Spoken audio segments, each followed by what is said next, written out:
गोरक्ष बाल जपि गोरक्ष रट मन आठोया भूलो मत शुभ हो श्याम भूलो मत शुभ हो श्याम भूलो मत शुभ हो श्याम। सत्संग आदेश गुरु जी। हाँ गुरुजी, जैसे अगर आपको किसी के लिए कुछ भेंट देनी है तो आप उसके लिए, कई लोग होते हैं वो सांसारिक रूप में पैसा धन सामान दे देते हैं, कई लोग सद्भावना दे देते हैं, और कई बार जैसे मैं करती हूँ कि मैं को अगर किसी को सच में उसके लिए बहुत वो मान रही हूँ तो मैं उसके नाम से गायत्री की माला कर देती हूँ या कुछ जाप कर देती हूँ। तो किस चीज़ का ज़्यादा महत्व है और क्यों, और क्या इन सब में कुछ घाटा भी होता है? मैं कुछ भी करूँ घाटा और फायदा तो जो भी तुम करते हो। देखो संसार में प्रेम एक बात बता रखी है, लव इज गॉड बोलते हैं ना। तो प्रेम जो है, हम प्रेम के अनुसार या कर्तव्य के अनुसार एक दूसरे को भेंट चीजें दे देती है क्या, तो वो एक्चुअल है फिजिकल। हम संसार में अपने माता पिता से प्रेम करते हैं, अपने पति से प्रेम करते हैं, पत्नी से प्रेम करते हैं, भाई बहनों से करते हैं, मित्रों से करते हैं, प्रेम निस्वार्थ रूप से भी करते हैं क्या। लेकिन ये सब फिजिकल में आता है क्या, देखा देखिए सब। जब तक हम आपके आंखों में देखेंगे नहीं, आपके सहवास में रहे, सेवा करेंगे नहीं, तब तक वो प्रेम मतलब एक दूसरे को कनेक्ट नहीं होता क्या। अब प्रेम भावना कनेक्ट करने का ये फिजिकल में नहीं है, स्थूल अवस्था में ये नहीं कर सकते। तो स्थूल अवस्था में हमें एक दूसरे को भेंट जो हमें अच्छा लगता है, जैसे आप हमें पूछते हैं गुरु जी आपको भोजन में क्या अच्छा लगता है, और फिर मैं बताऊंगा यूँ अच्छा लगता है, फिर आप वही बनाएंगे, हम खाएंगे, हम खुश हो जाएंगे क्या। ये फिजिकल प्रेम है क्या, हम खुश हो जाएंगे, आशीर्वाद दे देंगे, जो कुछ भी है। वैसे मित्र लोग पार्टी में जाते हैं, पति पत्नी किसी फंक्शन में जाते हैं, एक दूसरे को भेंट वस्तु देते हैं, खाने पीने, ये जो कुछ भी व्यवहार बना रखा है हमारे संस्कृति में, जिससे कि हम एक दूसरे से जुड़े रहे, उसको प्रेम की व्याख्या देती है क्या, फॉर्मूला।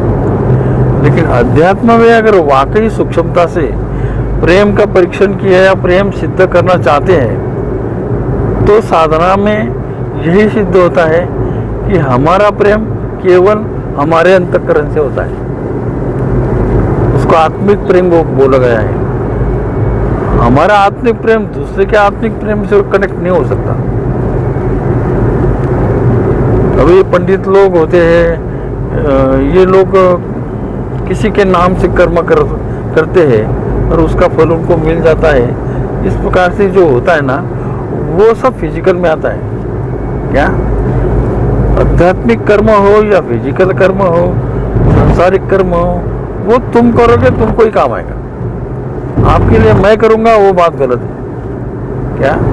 इसलिए हम लोग शिष्यों को बोलते हैं कि तेरे को परमात्मा को देखना है या आध्यात्मिक चेतना को जागरूक करना है या आध्यात्मिक अनुभूति लेनी है, तो तू खुद साधना करो, मैं तेरे को मार्गदर्शन करता हूँ। गुरु का वही करते होता है कि जो अज्ञान से ज्ञान की तरफ ले जाना है, अंधकार से प्रकाश की ओर ले जाना है, ये जो बातें हैं वो मार्गदर्शन से होती है।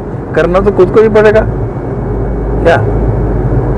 अभी आपने मुझे कहा गुरुजी हमें गुरु गोरक्षनाथ का दर्शन होना चाहिए, ये थोड़ी कि मैं आपके सर पे हाथ रख दूंगा और आपको गोरक्षनाथ का दर्शन हो जाएगा, ऐसा नहीं हो सकता। अगर होता है किसी की तो वो भ्रम है। तुम खुद साधना करो, खुद तपस्या करो, और फिर उसमें जो दर्शन होगा वो तुम्हारा रहेगा, हमारा नहीं रहेगा। हम तो बस उसमें आशीर्वाद दे सकते हैं कि भाई जाओ, मेरा तथास्तु, तुझे गोरक्षनाथ जी का दर्शन हो जाएगा। लेकिन इस प्रकार से वो करना पड़ा तो वो आती बात प्रेम में आती है। तुम साधना करते करते उस परमात्मा से आपका प्रेम हो जाता है, क्योंकि अंदर के अंदर है वो चित्त और बुद्धि, चित्त बुद्धि और मन, इसका जो इफेक्ट है वो अंतर मन में चला जाता है, अंतरात्मा में, और फिर वो उस रूप में दर्शन देता है क्या। तो वो है सच्चाई, बाकी सब भ्रम ही भ्रम है। हम सोचते हैं कि आप हमारे लिए कर रहे हैं क्या, ये बात गलत है। प्रेम में हम कर सकते हैं एक दूसरे से। हाँ, अब जैसे पितरों के लिए तुम पिंडदान कर देते, यूँ कर देते, त्यों कर देते क्या, अगर वो पितर उसको स्वीकार करते, वो तो खाली देखते तुम कर रहे। अगर मान पितर तुम्हारे घर में आ गए या किसी पुण्य क्षेत्र में तुम गए, पितरों को याद किया, उनके नाम से पिंडदान किया, ये किया, तो वो तो केवल अगर है, पता नहीं उन्होंने जन्म ले लिया है या कहीं और चले गए हैं, तो पितर कैसे आएंगे। तो पितर वातावरण में उन पितरों की जो सूक्ष्म संस्कार होते हैं ना, वो निहित होते हैं, वो आके देखते हैं इन बातों को, फिर वो तृप्त हो जाते हैं और अलग हो जाते हैं। इस प्रकार से है। अब कोई व्यक्ति मर जाता है तो वो सेंसिटिव हो जाता है कि अरे मेरे बच्चों का क्या होगा, और आगे ये क्या हो गया, वो क्या हो गया। अब उसको नॉलेज तो होना चाहिए, किसी की ज़िंदगी किसी के लिए थोड़ी बड़ी है, सबकी अपनी अपनी ज़िंदगी है, लेकिन उसका अज्ञान होता है, उसका प्रेम होता है बच्चों के ऊपर, अपने पत्नी के ऊपर, कभी मरने के बाद आगे क्या होगा, क्या कौन साथ देगा, ये वो जो कुछ भी है। तो वो जो सोच का संस्कार है, वो मरने के बाद वो संस्कार इस वातावरण में रहता है सूक्ष्म रूप से, और वो व्यक्ति जन्म ले लेता है। तो वो जो संस्कार है वो पितर रूप में हमें दिखता है, या ये करता है वो हमें किसी के पितर परेशान भी कर देते हैं, क्योंकि वो चाहते कि हमारी मुक्ति हो जाए। इस प्रकार से ये एक साइंस है ये क्या। तो जितना ही फिजिकल इफेक्ट्स है, चाहे प्रेम के हो, चाहे दुश्मनी के हो, चाहे सुरबुद्धि के हो, जो कुछ भी है, वो ऑलरेडी इस वातावरण में हमारे प्रकृति में विराजमान होती है। बाकी व्यक्ति आत्मा से किसी और जाके जन्म ले लेते हैं, कोई भटकते रहते हैं अज्ञान के कारण, और कोई आत्माएं कहीं नीच जगह स्थिर हो जाती है। तो इस प्रकार से ये बातें हैं, तो इसको बड़ी सूक्ष्मता से ही सोचना पड़ता है। और साधना करने के बाद ही इसका जो अकरण है, इसका जो नॉलेज है, वो साधना में सूक्ष्म में जाए बिना होता नहीं। ये किताब में पढ़ के या किसी ने सिखाने से नहीं होता है, ये अनुभूति की बात है। अब हर चीज़ का अनुभव बोला तो वो व्यक्ति अपने आप में स्वतंत्र होना चाहिए, तभी वो अनुभूति उसको आती है, और फिर वो उसका ज्ञान हो जाता है। ये तो आपने अच्छा बताया कि जैसे हमें अपने गुरु दिखते हैं, तो वो भी हमारे कोशिकाओं में है, हम उनके संस्कार हैं, वो जो भी हमें दिया हुआ गुरु क्या, भगवान भी दिख जाते हैं। हाँ, और फिर लोग जब भगवान को देखते हैं, दर्शन करते हैं, तो खुश हो जाते हैं। किसी को गुरु के दर्शन हो जाते हैं, कुछ बातों में उपदेश भी दे देते हैं, तो वो होती है सुषुप्त अवस्था। तो साधना में ये अक्सर होता है। तो जो भी शिष्य या भक्त साधना करता है, तो उसके अंदर ये 4 अवस्थाएं आती ही है। पहले जागृत अवस्था है, फिर स्वप्न अवस्था है, फिर सुषुप्ति अवस्था है, सुषुप्ति से फिर तुर्य अवस्था है, और तुर्या से तुर्यातीत जब जाते हैं तो वो समाधि अवस्था है। तो ये ऐसे अवस्थाएं जो होती हैं, वो साधना करने वाले अगर सोने में भी ये अवस्था आती है उनकी, उसको योग निद्रा भी बोलते हैं क्या। तो योग निद्रा मतलब सोते समय भी ये अवस्थाएं उनके शरीर मन मस्तिष्क में हो जाता है, तो उस समय साक्षात्कार होना शुरू हो जाता है क्या। और सपने में वो तंद्रा आ जाती है, तो वो कोशिकाएं जो होती है ब्रेन की वो जागृत होके वो सब दिखा देती है क्या। और हमारे जीवन में, इसी जीवन के नहीं, इसके पूर्व आयुष्य के भी बहुत सारे संस्कार हमारे ब्रेन में बिल्ड होते हैं। जब हम मृत्यु के बाद फिर जन्म लेते हैं तो वो सारे संस्कार लेके ही जन्म लेते हैं हम, और उसी कर्म के अनुसार उसको जन्म भी मिलता है। मानो कोई अघोरी या गलत तरीके से आचरण करता है और वो मरने के बाद फिर उसी माहौल में जन्म लेता है क्या। जो सात्विक रूप से कर्म करते हैं वो मरने के बाद फिर उसी माहौल में जन्म लेते हैं, जहाँ सात्विकता है क्या। और फिर वैसे उसका आगे का जीवन चलता है, कंटिन्यूटी होती रहती है।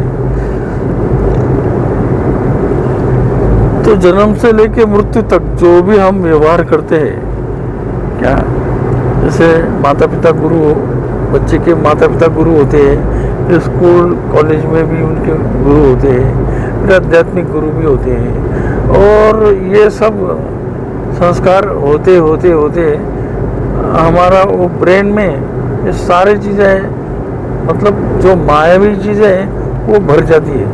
साधना में इन चीज़ों को वॉश करना पड़ता है क्या, साधना होती ही उसे लिए। तो वो सारे संस्कार साधना में जब मिट जाते हैं तब वो तुर्या से तुर्यातीत अवस्था में उसकी समाधि रखती है। जो साधु हो, भक्त हो या कोई साधक हो, तो ब्रह्म, ये शब्द से मैं यही कह रहा हूँ कि जन्म से लेकर मृत्यु तक ये सारा हम ब्रह्म में जीते हैं, क्योंकि ये चीज़ें खत्म होने वाली है। उत्पत्ति स्थिति लय जो प्राकृतिक स्वभाव है वो हर चीज़ में है। इंसान के जीवन में भी है, पशु पंछी के जीवन में भी है, और प्रकृति में भी है। जब तक विकृति हम उसका सुख भोगते, दुख भोगते, और अंत में उसमें विकृति आके वो खत्म हो जाते हैं। जैसे पेड़ का पत्ता होता है, हरा भरा हो जाता है, फिर धीरे धीरे वो पक जाता है, पीला हो जाता है, और एक दिन वो गल के नीचे गिर जाता है। तो ऐसी सबकी जिंदगी है। ऐसी सारी ये जो नाशवंत चीज़ें हैं उसका भी ऐसा ही है। हमें पता है ये खत्म होने वाला है, फिर भी हम सुख दुख के लिए उसका उपभोग लेते ही है, चाहे चीज़ वस्तु हो, चाहे हमारी जिंदगी क्यों न हो क्या। तो ये सारा क्या है, तू क्यों भ्रमया ब्रह्म तू ही, ऐसा जब मच्छिंद्रनाथ जी गुरु गोरक्षनाथ जी को कहा, तब गुरु गोरक्षनाथ जी ने जीवन में तपस्या करके, साधना करके, भ्रमण करके ये सब चीज़ें अनुभव की है, और अनुभव के द्वारा वो बात सिद्ध हो गई। गुरु हमें देते हैं, मंत्र देते हैं, जो कुछ भी देते हैं, तो उसका हमें अनुभव लेना चाहिए जीवन में, और उस अनुभव के द्वारा उस बात को, उस उपदेश को या उस मंत्र सिद्धि को अनुभवित करके उसको सिद्ध किया जाता है। मतलब वो सिद्ध हो जाता है, हाँ गुरु जी ने ये बात कही, ये सही है क्या, वाकई सारा संसार भ्रमित है। फिर इसके ऊपर गोरक्षनाथ जी ने बहुत सारे उपाय बनाए हैं, उसके ऊपर बहुत सारी किताबें बनाई, योग साधना बनाई है। हमारा नाथ का हठ योग सारा गुरु गोरक्षनाथ जी ने डेवलप किया है क्या। फिर मंत्र तंत्र मच्छिंद्रनाथ जी ने किए हैं। तो इस प्रकार से जो स्थूल, सूक्ष्म और कारण, ये तीनों बातों में हमें जीवन में गुजरना पड़ता है। स्थूल, सूक्ष्म, कारण, महाकारण, अहंकार, यहाँ तक हम भ्रमित हैं। जब स्थूल, सूक्ष्म, कारण, महाकारण और अहंकार के परे हम जब चले जाते हैं तब ये सारा भ्रम खत्म हो जाता है, और फिर जिंदगी साफ सुथरी, बिल्कुल निर्मल, स्वच्छ, सुंदर, वो होते हैं सत्यम शिवम सुंदरम, ऐसी जिंदगी बन जाती है। हमें उसमें हमारे निर्गुण समाधि बोलते हैं उसको, या शून्य समाधि बोलते हैं। तो इस प्रकार से ये भ्रम है सारे संसार का। आपने तो एक केवल सपने के बारे में पूछा, क्या हम तो सारी दुनिया भ्रमित थी ऐसे कह रहे हैं। बोल गुरु कृष्ण जी महाराज की जय। जय सतनाम आदेश गुरु, सतनाम आदेश गुरु जी। हाँ जी। हाँ गुरुजी, ये बताइए कि अगर हमें सपने में अपने मित्र दिखाई देते हैं तो हम सच में उनसे मिलते हैं कि वो हमारा भ्रम होता है? भ्रम देखो, नाथ संप्रदाय के गुरु शिष्य परंपरा से जब ज्ञान की उपलब्धि हो जाती है तो हमारे गुरु लोग हमें कहते हैं, जैसे मच्छिंद्रनाथ जी ने गोरक्षनाथ जी को कहा था, कहे मच्छिंद्र तुझे गोरख तू क्यों भ्रमाया ब्रह्म तू ही।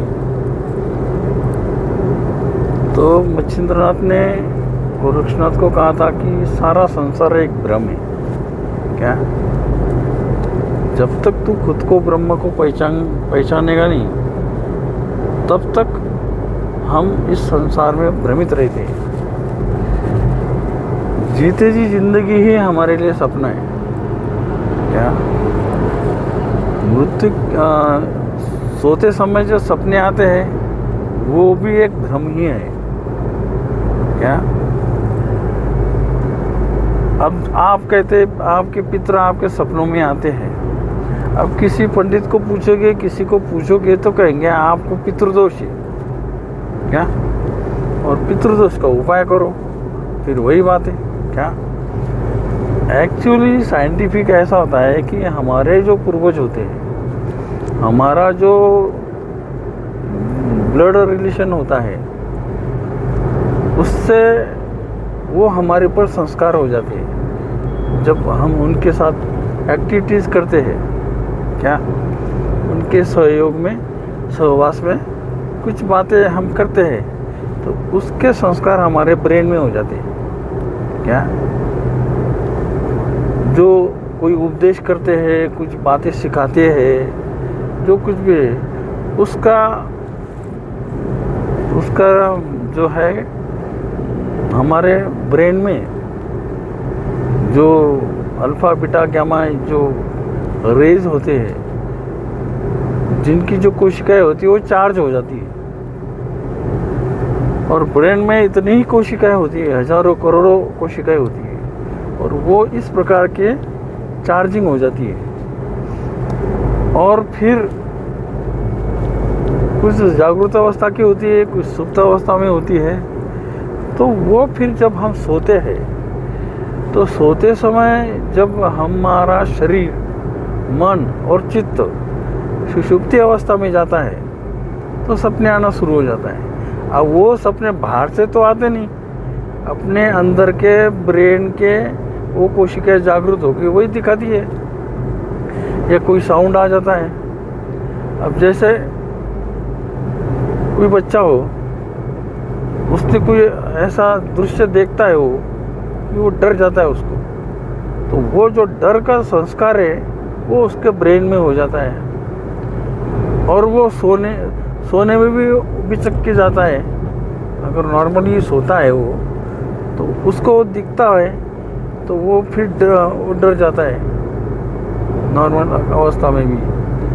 तो उसी प्रकार के ये पितरों के भी हमारे ऊपर ऐसे संस्कार हो जाते हैं। जैसे हमारे हम गुरु शिष्य परंपरा में जैसे जैसे गुरु जी से सहवास में हमें कुछ ज्ञान मिलता है, कुछ मतलब उसको शक्तिपात भी कहा गया है, और कुछ एक्टिविटीज़, पूजा पाठ, कर्म कांड जो कुछ भी है जो गुरु जी ने हमें सिखाए हैं उसके पक्के संस्कार हमें हो जाते हैं। और जब हम ध्यान में बैठते हैं तो वही संस्कार सामने दिखते हैं।